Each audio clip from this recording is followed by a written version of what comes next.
मैं बहुत खूबसूरत थी। जब मैं जवान हुई तो पापा मुझे अपने कमरे में सुलाने लगे। इसी तरह से 4 महीने गुजर गए। अचानक मेरी तबीयत खराब होने लगी। ऐसा लगता था मेरा सर भारी हो रहा है और मुझे चक्कर आ रहे हैं। फिर मुझे पता चला कि मैं प्रेग्नेंट हूँ। हालांकि मेरा कोई बॉयफ्रेंड नहीं था। फिर कैसे?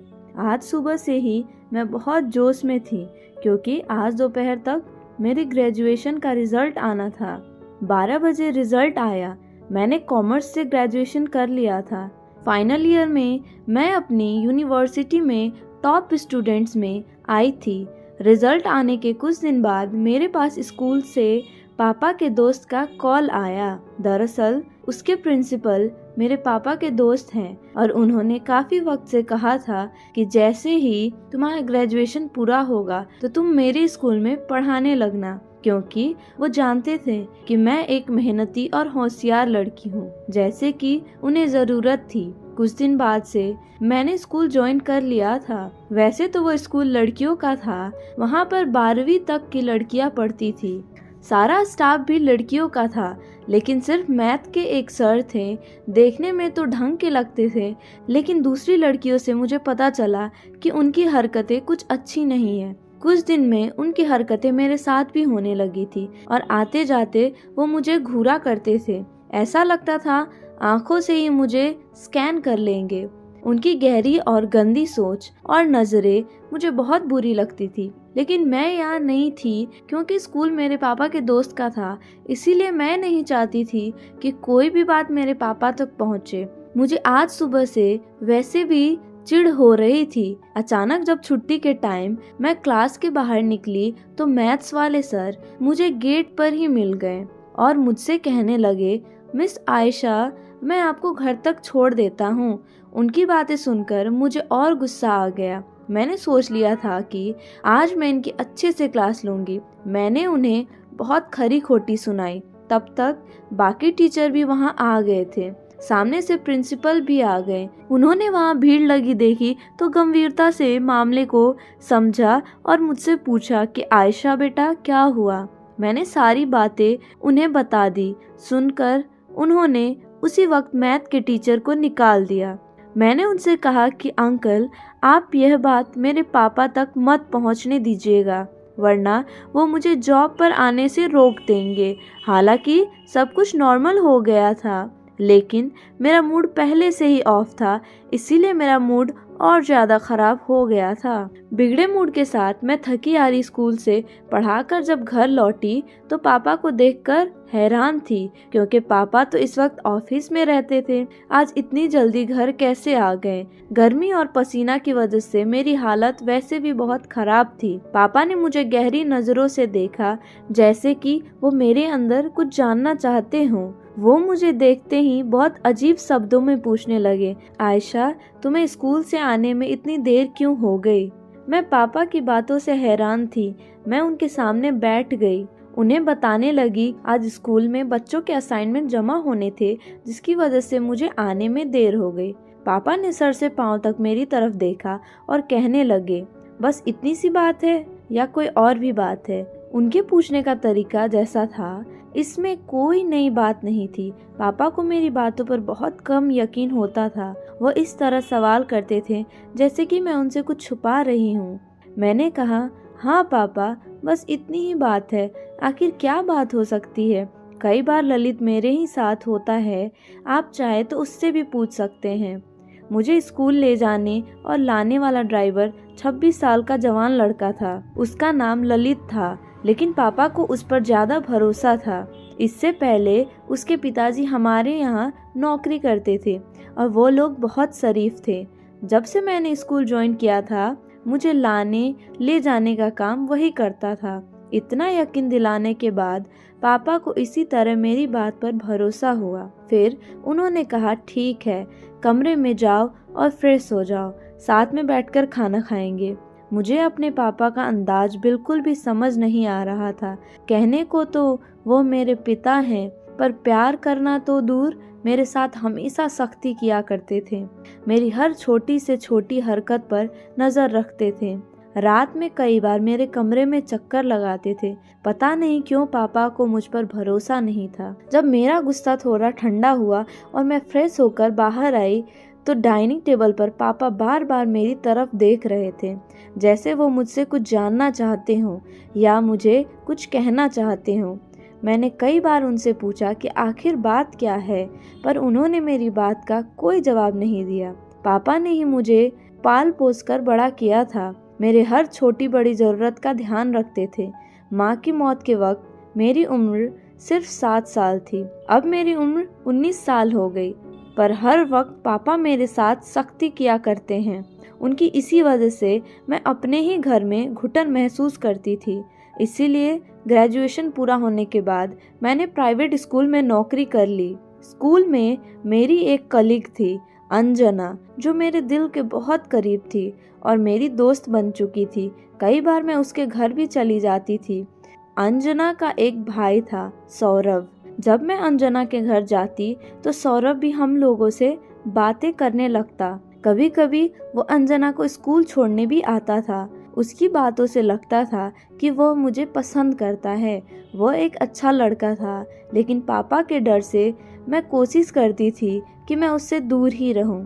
लेकिन एक दिन मेरी किस्मत इतनी खराब थी कि मुझे उसके साथ बात करते हुए पापा ने देख लिया। वो मेरे स्कूल क्यों आए थे ये तो मुझे नहीं पता, लेकिन उस दिन मेरी जिंदगी में कयामत आनी थी। सौरभ के साथ बात करते हुए देखकर पापा ने गुस्से में मुझे गाड़ी में बैठा लिया और अपने साथ घर ले आए। उस दिन पापा ने मेरा स्कूल जाना भी बंद करवा दिया था। मेरी जॉब उन्होंने छुड़वा दी थी। उन्हें लगता है कि सौरभ के साथ मेरा रिश्ता है। मैंने पापा को लाख समझाने की कोशिश की, पर उन्होंने मेरी एक नहीं सुनी। गुस्से में मुझे कहने लगे, अपनी इज्जत को दांव पर नहीं लगा सकता। तुमने मेरे भरोसे को तोड़ा है। तुम्हारी माँ के गुजर जाने के बाद मैंने हर दिन तुम्हारी फिक्र में गुजारा है। इतनी पाबंदियां होने के बाद भी आज तुमने मेरे मुंह पर कालिख पोत दी है। मुझे अंदर से तोड़ कर रख दिया है।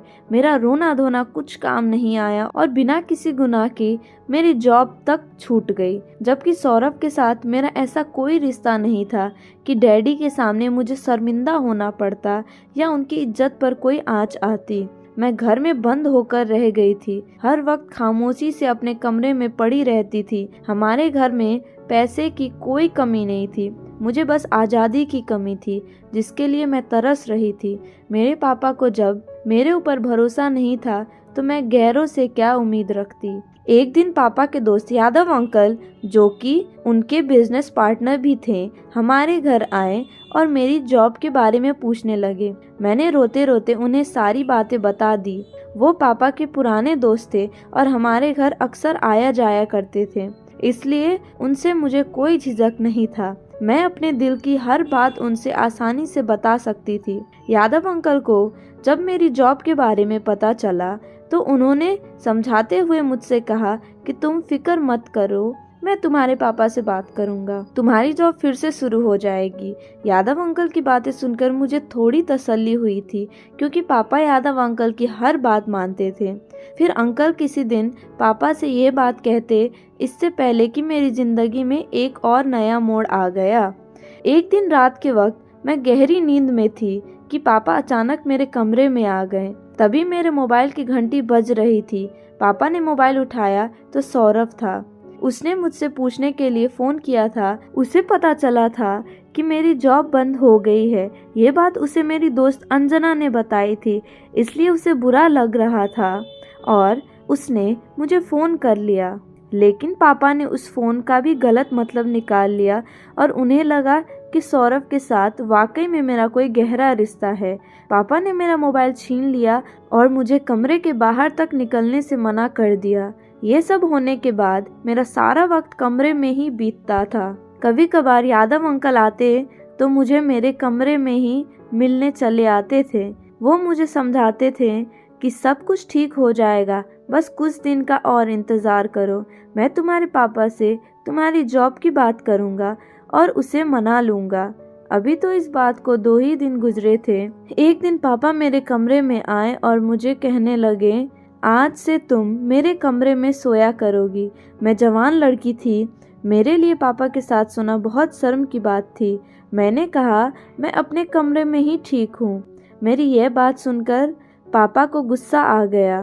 कहने लगे, क्यों रात के वक्त कमरे में तुमसे कोई मिलने को आता है? पापा की इस तरह की बातें सुनकर मेरी आंखों में आंसू आ गए और मैं रोने लगी। मैंने उनसे कहा, कभी तो अपनी बेटी पर यकीन करो। पापा ने कहा, जितना भरोसा करना था मैंने कर लिया, पर आज के बाद तुम मेरे कमरे में ही सोया करोगी। उस दिन के बाद से पापा ने अपने कमरे में मुझे सुलाना शुरू कर दिया। पापा के कमरे में सोते समय मैं सारी रात जागते हुए ही गुजारती थी। रात भर जगने की वजह से जब मैं अपने कमरे में जाती तो पूरा दिन सोते हुए गुजरता था।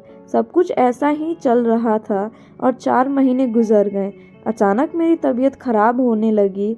ऐसा लगता था जैसे सर भारी हो रहा है, चक्कर आ रहे हैं। पापा ने जैसे ही मेरी बिगड़ी तबीयत देखी तो उन्हें यकीन हो गया कि मैं प्रेग्नेंट हूँ। मेरी हालत देखकर पापा ने उसी समय मुझे कहा, देखा, तुम्हारे गलत काम करने का नतीजा। जिस बात का मुझे डर था वही हुआ। उस लड़के से तुम सिर्फ फोन पर ही बात नहीं करती थी, बल्कि तुमने हमारे खानदान की इज्जत भी मिट्टी में मिला दी है। हम कहीं मुंह दिखाने काबिल नहीं रह पाए।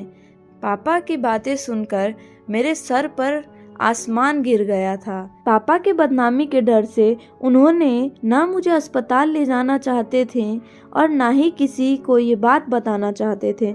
उन्होंने तुरंत यादव अंकल को फ़ोन किया और उन्हें बुला लिया।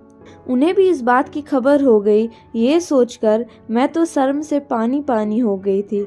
यादव अंकल भी इस खबर को सुनकर परेशान हो गए और उन्होंने मेरी तरफ देखते हुए कहा, आयशा, पहले मुझे लगता था कि तुम्हारे बाप को गलत फहमी है, पर तुमने तो उसकी इज्जत को मिट्टी में मिलाकर रख दिया। एक बार भी अपने पापा की इज्जत के बारे में नहीं सोचा। यादव अंकल ने पापा को राय दी कि अगर तुम्हें लगता है कि तुम्हारी बेटी ने वाकई गलत काम किया है तो तुम्हें रातों रात इसकी शादी करवा देनी चाहिए, ताकि इस बच्चे को पिता का नाम मिल जाए और ये बात छुपी रह जाए और इस तरह से तुम बदनामी से भी बच जाओगे। मुझे यादव अंकल से इस तरह की उम्मीद नहीं थी। मुझे लगा था शायद वो मेरी बात को समझेंगे। पापा और यादव अंकल अभी भी यही बात कर रहे थे। तभी ललित उन दोनों के लिए चाय बनाकर ले आया। ललित को सामने देखते ही पापा ने अचानक उससे पूछ लिया कि तुम आयशा से शादी करोगे? पापा की बात सुनकर मैं सदमे में आ गई। पापा कैसे मेरी शादी एक नौकर से करवा सकते हैं, जबकि मैंने कोई गुनाह भी नहीं किया था और ना ही मैं प्रेग्नेंट हूँ। ललित ने मेरी तरफ देखकर हकलाते हुए कहा, साहब, आप ये कैसी बातें कर रहे हैं? मैं आयशा मैम से कैसे शादी कर सकता हूँ? पापा ने ललित को समझाते हुए कहा, अगर वो मुझसे शादी करेगा तो वो उसकी पूरी ज़िंदगी बदल देंगे, बल्कि उसके माँ बाप की सारी ज़रूरतें भी पूरी करवा देंगे। पापा के समझाने के बाद ललित मुझसे शादी करने के लिए तैयार हो गया था। अगले 1-2 दिन के अंदर मेरी शादी थी, जो कि ललित से करवा दी गई थी। मैं चाहकर भी शादी से मना नहीं कर पाई और ना चाहते हुए ललित से मैंने शादी कर ली। पापा ने ललित को गिफ्ट में एक फ्लैट दिया। ललित को मैंने अपना पति होने का हक नहीं दिया था और मैं और ललित अलग अलग कमरे में सोते थे। मैं उससे ज़रूरत के हिसाब से ही बात करती थी। अपने कमरे में ही ज़्यादातर बंद रहती थी। ललित को मुझसे कोई शिकायत नहीं थी और वो हर वक्त मुझसे खुश रहने की कोशिश में लगा रहता था। अभी हमारी शादी को 2 महीने ही हुए थे कि धीरे धीरे मेरी तबीयत खराब होने लगी। मेरा पेट बताने लगा कि मैं पेट से हूँ, लेकिन मुझे अभी तक यकीन नहीं हो रहा था कि मैं प्रेग्नेंट हूँ, क्योंकि मेरी नज़र में तो मैंने कुछ गलत काम ही नहीं किया था, तो मैं प्रेग्नेंट कैसे हो जाऊँगी। लेकिन जब डॉक्टर को दिखाया तो पता चला मैं 5 महीने प्रेग्नेंट हूँ। ये सब सुनकर मैं सुन रह गई। आखिर बच्चा मेरे पेट में आया कैसे? घर आने के बाद ललित पहले से ज़्यादा मेरा ख्याल रखने लगा। ललित मुझे हर वक्त खुश रखने की कोशिश करता है। उसका इस तरह से प्यार देखकर धीरे धीरे मुझे भी उससे प्यार हो गया था, क्योंकि पहली बार मैंने ज़िंदगी में ऐसा शख्स को देखा था जो मेरी हर बात मानता और बिना किसी मतलब कि मेरे आगे पीछे लगा रहता। ललित ने कभी भी मेरे बच्चे के बारे में मुझसे सवाल नहीं किया था। मुझे वो बहुत निस्वार्थ और नेक दिल इंसान लगता था। जब से मुझे पता चला कि मैं 5 महीने की प्रेग्नेंट हूँ, तब से मेरे दिल में कहीं ना कहीं ये बात थी कि मेरे साथ जो भी हुआ है वो सब मेरे पापा ने किया है। क्योंकि जब ये बच्चा मेरे पेट में आया था, शादी से पहले 3 महीने हर रात मैं अपने पापा के कमरे में थी। मेरे दिन कुछ ऐसी सोच विचार में गुजर रहे थे। कुछ दिन बाद मेरा 9वां महीना पूरा हुआ और मेरे पेट में बहुत तेज दर्द होने लगा। मुझे जल्दी से अस्पताल ले जाया गया। अस्पताल जाने के बाद पता चला डिलीवरी का टाइम आ गया है। कुछ वक्त इंतज़ार करने के बाद मैंने एक बेटे को जन्म दिया।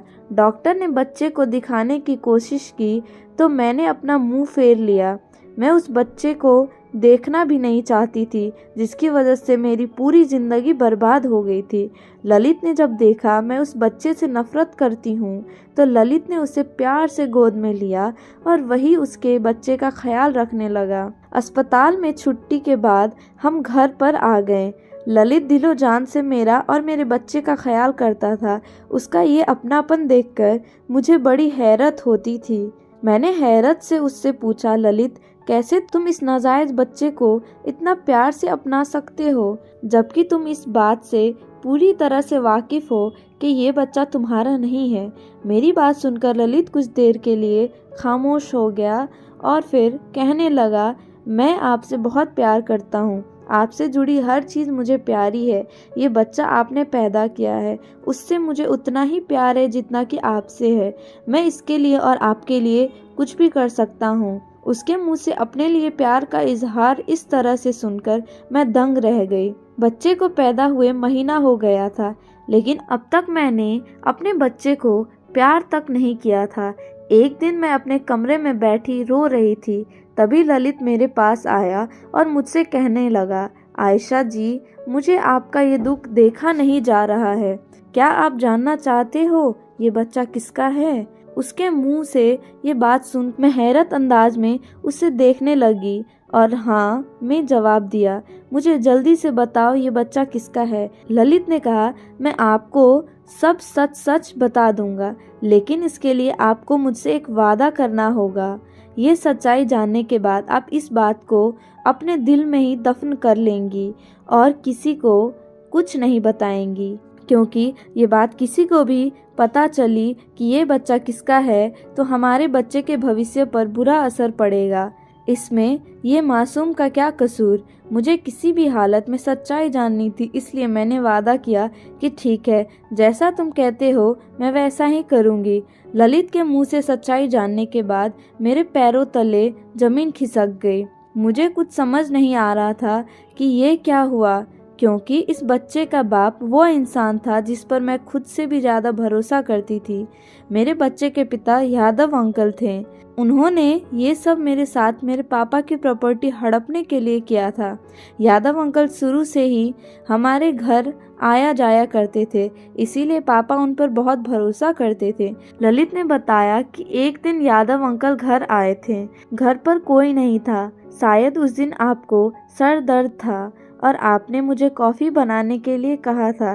तभी अचानक यादव अंकल आ गए और मुझे किचन में कॉफ़ी बनाते हुए देखकर पूछने लगे कि ये किसके लिए है। जब उन्हें पता चला कि ये आपके लिए है, उन्होंने किसी बहाने से मुझे ज़रूरी काम के लिए भेज दिया और कहने लगे कि तुम जाओ, कॉफ़ी मैं दे दूँगा। ललित ने ये सब बातें मुझे बताई तो मुझे याद है कि एक दिन अंकल आए थे मुझे कॉफ़ी देने।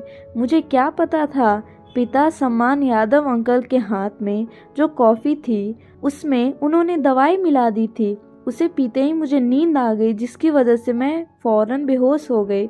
ललित ने बताया कि उसे पता नहीं क्यों कुछ अनहोनी होने का एहसास हो रहा था, इसीलिए काम निपटाकर वो जल्दी घर आ गया। जब तक आया तब तक यादव अंकल आपके कमरे से निकलते हुए अपने घर जा रहे थे। तब से मैं यादव अंकल और आपके पापा की बातों पर ध्यान देने लगा। ज़्यादा यादव अंकल आपके बारे में आपके पापा को भड़काते थे। मैं चाहता तो ये सारी बातें आपसे और आपके पापा से बता सकता था, लेकिन मुझे पता था कि मुझ नौकर पर कोई भरोसा नहीं करेगा। पर आपके पापा आपके साथ सख्ती से पेश आते तो मुझे बुरा लगता था। आयशा जी, भले ही मैं आपके घर का नौकर और ड्राइवर था, पर आपके साथ ऐसा होता हुआ देखकर मेरा दिल तड़प जाता था। बल्कि यूँ कहूँ कि आपकी परेशानी देखकर शायद मुझे आपसे प्यार हो गया था, और इसीलिए जब उस दिन आपके पापा ने मुझसे शादी के लिए पूछा तो मैं तैयार हो गया। मुझे पूरा विश्वास था कि मैं आपको अपनाने के साथ साथ आपके बच्चे को भी अपना लूँगा, क्योंकि मैं आपसे दिल से प्यार करता हूँ। और इन सब में इस मासूम का क्या कसूर है, इसको क्या सज़ा मिले। ललित अभी यही बातें कर रहा था कि मेरा बेटा जो गहरी नींद में सोया था उसकी आंखें खुल गई और वो रोने लगा। ललित ने ज़बरदस्ती बच्चे को मेरी गोद में डाल दिया और ममता से मेरा दिल तड़प उठा और मैंने उसे सीने से लगा लिया और फूट फूट कर रोने लगी। मैंने ललित से कहा, ललित, जैसे मैंने तुमसे वादा किया था ये बात मैं किसी को नहीं बताऊंगी, वैसे ही तुम भी मुझे एक वादा करो कि यादव अंकल की घिनौनी करतूत मेरे पापा को बताओगे, ताकि उन्हें भी तो पता चले कि उनकी बेटी के साथ गलत करने वाला कौन था। आज तक पापा ने मुझ पर ही शक किया है, उन्हें भी तो पता चलना चाहिए कि उनकी बेटी गलत नहीं थी, बल्कि उनका सबसे करीबी दोस्त गलत था, जिस पर वो खुद से भी ज़्यादा भरोसा करते थे। ललित ने कहा, पर यह बात आपके पापा से अगर कही तो वो किसी और को बता देंगे। मैंने ललित से कहा कि पापा ये बात किसी को नहीं बताएंगे, मैं पापा को समझा लूँगी। मैं इसीलिए बताना चाहती हूँ कि उन्हें सच्चाई पता चले कि उनका दोस्त ही गद्दार है। ललित ने उसी वक्त पापा को फ़ोन किया और उन्हें बुलाया और सारी सच्चाई बता दी। पापा को जब सब पता चला तो वो मेरे सामने हाथ जोड़कर फूट फूट कर रोने लगे, कहने लगे, बेटा मुझे माफ़ कर दो, मैं अपनी बेटी पर भरोसा ना करके बहुत गलत किया। बात अगर इस बच्चे की ना होती तो मैं इसी वक्त यादव को जेल भिजवा देता। पापा उसी दिन मुझे और ललित को अपने साथ लेकर चले गए और यादव से सारे रिश्ते तोड़ लिया और ललित से वादा किया कि हम गैरों से ज़्यादा अपने बच्चों की बातें सुनेंगे, क्योंकि जो मेरे पापा ने मेरे साथ किया कोई भी पेरेंट्स अपने बच्चों के साथ ना करे। क्योंकि अगर मेरे पापा को मुझ पर भरोसा होता तो आज मुझे यह दिन नहीं देखना पड़ता।